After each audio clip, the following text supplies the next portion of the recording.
Welcome back to my channel. It's me, Michelle Vlog. And guys, hindi pa nag-subscribe, subscribe na po kayo. Ito po yung YouTube channel ko, Michelle Vlog. And guys, hindi pa po nakaalam kung paano mag-link ng PayPal sa GCash. Ito po, sundin nyo lang po yung video ko, guys.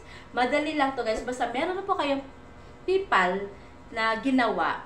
Mabilis lang yan po, guys. Okay, let's go!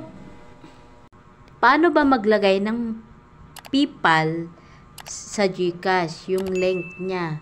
Okay guys, ituro ko po sa inyo kung paano i-link ang PayPal sa GCash. Okay, buksan po natin yung GCash. Ilagay po natin yung password sa GCash. Ayan. Para mabuksan po natin. Tapos, hanapin po natin dito yung profile. Click po natin yung profile. Tapos, yung my link accounts.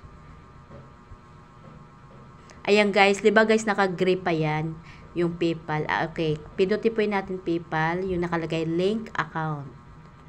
Yan. Tapos, pag nakita nyo po yun guys, ibig sabihin, kung wala pa kayong PayPal, pwede po kayo dyan gumawa ng PayPal. Ayan.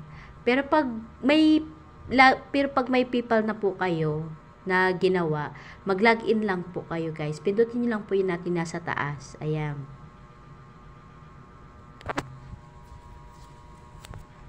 Siya guys, tapos ayan, ilagay po natin yung ginawa nating PayPal na email, Gmail, yung email po at saka password para ma-open po natin yung PayPal dito sa, malink po natin to sa GCash. Ayan, login po.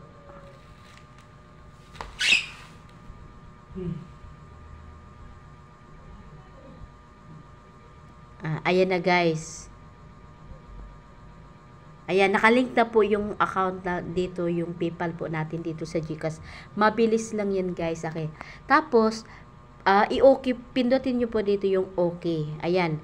Pag napindot na po yung okay, ayan. Ang kalabasan po guys, success na po guys, na nakalink na po yung PayPal nyo po yan guys. Ayan. Balik po ako sa GCash ulit guys. Titingnan ko po. Ayan.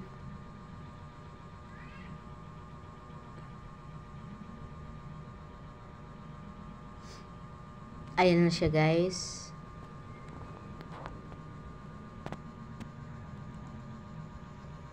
Ayan.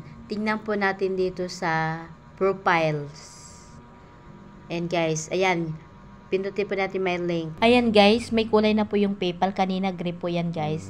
Kung gusto nyo po mag-unlink guys, ayun, i-proceed nyo lang po guys. Kung ayaw nyo po ilagay yung link sa PayPal sa GCash. Thank you.